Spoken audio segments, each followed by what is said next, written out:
जय श्री राधे कृष्णा साथियों। मैं भी कृष्णा ज्ञान सारा चैनल में आपका स्वागत करती हूँ।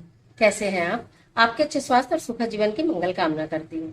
आपके और अपने इष्ट देवों को कोटि कोटि नमन करते हुए, बड़ों को प्रणाम करते हुए वीडियो प्रारंभ करते हैं। साथियों, आज बात कर लेते हैं महालक्ष्मी व्रत कथा की। यदि महालक्ष्मी व्रत जो कि 16 दिन के व्रत है, और इन व्रत को अगर आप करती हैं तो बहुत अच्छी बात है, नहीं करती हैं तो कलश स्थापना करके जो एक मंत्र बताया गया है और उसके साथ साथ आप इस कथा का श्रवण कर लेती हैं तो आपका घर धन धान्य से भर जाता है। माता लक्ष्मी की कृपा आपके ऊपर बरसती है। यदि आप व्रत नहीं भी कर पा रही हैं और कथा का श्रवण कर लेती हैं एक दीपक मात्र जलाकर, तो भी आपको पूजा का पूर्ण फल प्राप्त होता है। लेकिन कथा के बिना महालक्ष्मी व्रत पूरे नहीं माने जाते या महालक्ष्मी जी की पूजा पूरी नहीं मानी जाती। इन 16 दिनों में कथा का विशेष महत्व है। तो आज की वीडियो में कथा लेकर आपके बीच में, चलिए झटपट वीडियो प्रारंभ कर लेते हैं। तो बात कर रहे हैं महालक्ष्मी व्रत कथा की। इस कथा को हर व्यक्ति को जरूर सुनना चाहिए, हर स्त्री को जरूर सुनना चाहिए और जितना संभव हो माता लक्ष्मी को प्रसन्न करने का प्रयत्न करना चाहिए।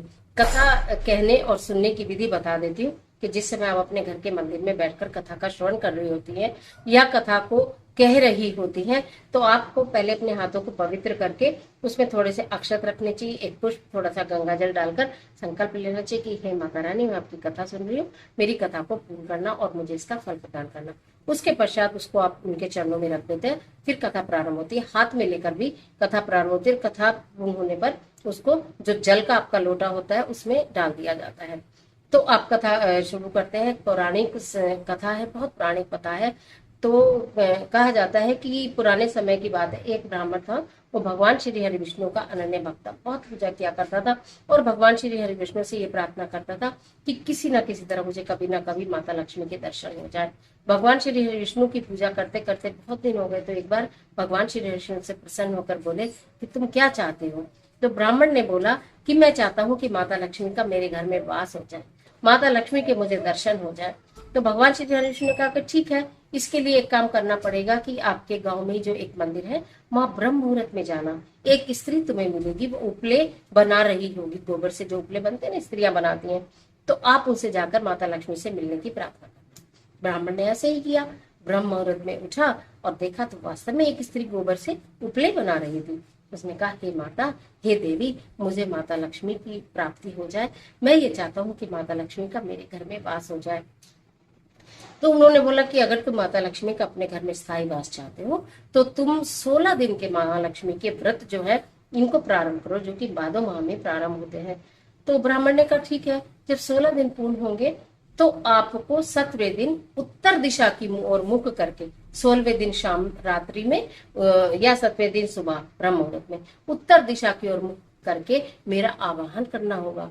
जब आप मेरा आह्वान करेंगे तो मैं आपके घर दौड़ी चली आऊंगी। ब्राह्मण ने ऐसा ही किया। 16 दिन के माता लक्ष्मी के व्रत किए और 7वें दिन उन्होंने उत्तर दिशा की ओर मुख करके माता लक्ष्मी का आह्वान किया और उसके घर में माता लक्ष्मी का आगमन हो। माता लक्ष्मी के सामने प्रकट हुई और उसके घर में स्थायी वास हुआ। तभी से महालक्ष्मी के इन व्रतों को रखे जाने की प्रथा है। जो स्त्रियां माता लक्ष्मी के इन व्रत को करती हैं उनके घर में कभी दरिद्रता नहीं आती, दुख नहीं आते, धन धान्य में वृद्धि होती है, बरकत होती है, सुख और समृद्धि आती है। तो जिस प्रकार ब्राह्मण को माता लक्ष्मी ने सुख और समृद्धि प्रदान की, धन धान्य प्रदान किया, उनके घर में वास किया, उस प्रकार सभी कहने सुनने वालों के घर में माता लक्ष्मी का वासा रहे। इस संदर्भ में एक और बात कही जाती है कि एक बार युधिष्ठिर ने भगवान श्री कृष्ण से पूछा कि मेरे ऊपर जो उनका राज्य, धन, संपदा सब कुछ छिन गई थी, तो अगर मैं ये सब कुछ पुनः प्राप्त करना चाहूँ तो मुझे क्या करना चाहिए? तो भगवान श्री कृष्ण ने युधिष्ठिर से भी माता लक्ष्मी के 16 दिन के व्रत के बारे में कहा था। जब महाराज युधिष्ठिर ने 16 दिन के व्रत को किया था, महालक्ष्मी की पूजा की थी, तो उन्हें अपना सब कुछ राज्य और साम्राज्य प्राप्त हुआ। तो आशा करती हूँ ये जो महालक्ष्मी की कथा मैंने बहुत आपको ज्यादा स्पीड में सुनाई, इसीलिए जिससे कि आपको बहुत लंबी वीडियो न लगे और आप इसको सुने, प्रतिदिन श्रवण कर आप इसका लाभ उठाएं। आपको परिवर्तन स्वयं दिखाई देने लगेगा जब माता लक्ष्मी के की कथा आप सुनेंगे, श्रवण करेंगे, दीपक जलाएंगे और उनसे अपने घर में आने का आग्रह करेंगे। आज के लिए इतना है, मुझे इजाजत दीजिए। आशा करती हूँ वीडियो आपके लिए निश्चित बहुत उपयोगी साबित होगी। मिलते हैं एक और जबरदस्त वीडियो के साथ। तब तक हंसते रहिए, मुस्कुराते रहिए, अपना और अपने का ख्याल कीजिए।